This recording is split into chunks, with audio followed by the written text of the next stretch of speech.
President Ivanov, Director Donfried, thank you very much for the honor for me to be the moderator of the presidential panel at the Skopje Cultural Diplomacy Forum.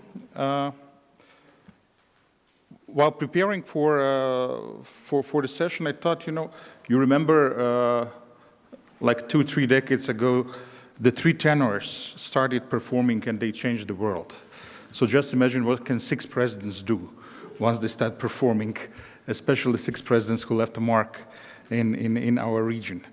I will start this panel by a short trip down the memory lane. Some 20-25 years ago, I was a student of President Ivanov, of course.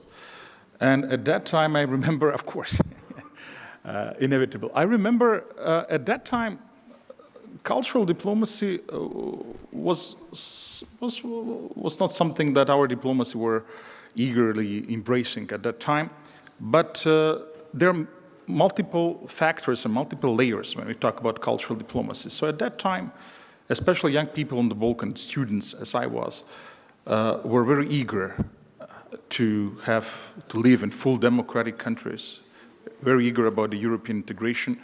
And all of a sudden, there was a brutal theft of the votes during the Serbian election. The then president of Serbia virtually stole the elections for 1996. The students revolted. They walked for 88 days, and I was, I think, 19 at that time. I addressed the students in Belgrade on behalf of the Macedonian students, supporting their fight for democracy, for European integration. And I met then professor of psychology, Boris Tadić. So we go back a long time. Later on, he also addressed a very interesting protest in 1999. At that time, the European Students' Forum decided to celebrate New Year's in Belgrade, of all places. It was a terrible place at that time, and the party did not end well. It ended with President Tadić at that time reading the names of the victims of it. But nonetheless, the protest generated a lot of, I would say, European and democratic dividend for the Serbian opposition. Also, another layer of cultural diplomacy is democracy promotion, European integration promotion as such. So I would start by asking President Tadić, what happened? In 1999 and in 2000, we dreamt that our countries, once we are done with fighting for democracy, will eventually join the European Union, and then we will live in full democracies and the like. What happened in between, and how did Serbian opposition spend its democratic and European dividend? Thank you. I didn't know that I'm going to be icebreaker to start that kind of dialogue, but reminding ourselves on the 1990s, that decade, which was one of the most painful in our history and very specific regarding European politics and the European future. I think that things are changing. I mean, the context is changing. Nowadays, we are living in the context of the war in Ukraine. I mean, only a few years ago, no one was able even to predict war in Ukraine. In that time, in 1990s, no one was able to predict what is going to be with Europe in this corner of Europe. Which countries are going to become member states? Which countries are going to be on the path towards European Union membership? And that is something that we have to take into consideration seriously. At the end of the 1990s, we've been hoping that one day, in the next 5-6 years, Serbia is going to become a member state of European Union. We were very naive. In that time, we were fighting Milošević regime, fighting dictatorship in all aspects of fighting, taking all risks on our lives, on our shoulders, and hoping we are going to bring Serbia in European Union in the only few years ago, in the future. And nowadays, we are more realistic. I mean, not only because of enlargement fatigue, not only because we didn't fulfill all kinds of conditions and duties in accordance with the Copenhagen criteria, but things are changing so fast, and I don't know what is going to be nowadays, even with European Union. European Union is facing with a kind of problems, security problems, political problems. Structure of European Union is very much fragmented. The people that in that time were hope of Europe, for example, the president of Hungary, Mr. Orban, nowadays is very often criticized by European leaders because he's not following European values, and things are changing so fast. I'm still believer, I'm still politician who truly believe that Western Balkans has to be integrated in European Union. I still believe that without European Union, all individual countries are facing with a huge problem in the future, having in mind the context of a political situation in the world.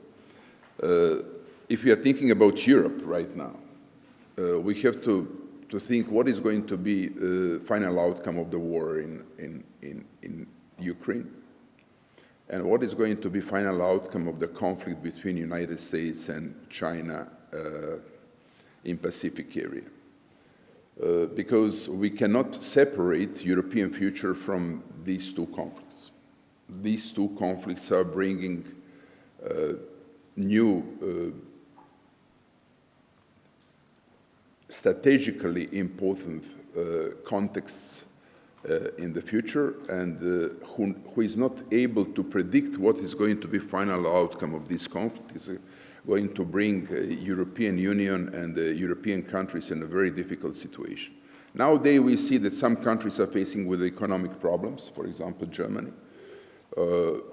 This is outcome of the war, not only outcome of kind of weaknesses that are lying in the structure of German economy.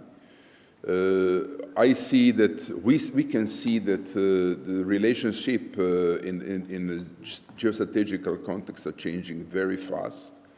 We are not talking only about NATO. We are talking about influence of the NATO in Pacific area. We are talking right now about alliance between United States, Japan, Australia, and South Korea, or the Republic of Korea.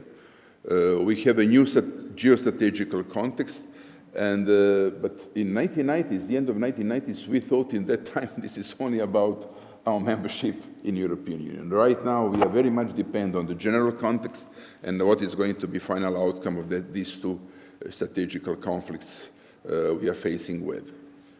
Sweden is going to become a member of the NATO finally. In that time, no one was able to predict something like that. I talked with Anne yesterday night, and just before conflict started to be our reality, only 70%, only 20 or 30% of Swedish citizens has been supporting the NATO membership. Now, when she said something like that to me yesterday night, I was reminding myself, when I used to be Minister of Defense, 2003, almost 40% of Serbs, only 5 years after we've been bombed by NATO, supported NATO membership of Serbia. Almost 40%. After recognition of Kosovo independence, that figure dropped to 5. Look how things are changing so fast, and how strategic decisions are creating new reality in our countries, in our continent. And I'm finishing with that. We have to be able to predict what is going to be in a foreign policy arena in the future. We've been facing with a kind of problem to understand our world in which we are living. We can understand the world only if we understand other phenomena, other countries, other cultural aspects. If we are not able to understand other people, other cultural aspects, other identities, we are not going to be able to predict what is going to be with our common world. Finally, I really hope that one day our countries not only Croatia and Slovenia are going to become member states of European Union. I'm thinking about, Bulgaria also. I'm thinking about Albania, Bosnia and Herzegovina, Croatia, Montenegro, Serbia, Macedonia. This is the very soft stomach of European security. Otherwise, I'm not sure that Europe is going to be safe enough and strong enough to be faced with the challenges in the future. Only integrated Europe is going to be able to be competitive on the global market, in economy, in politics, in all aspects of developing of the mankind, new technologies, if in the next 10 or 20 years. Only integrated European Union with 500 million people, maybe 550 million people, maybe Ukraine in the future, is going to be able to be competitor on the global market in all aspects, in culture also. I don't see other solution. Otherwise, European Union is going to be really in very difficult situation in competition with China in the future, United States, maybe Russia is a global power, India is coming. This is how I see current situation.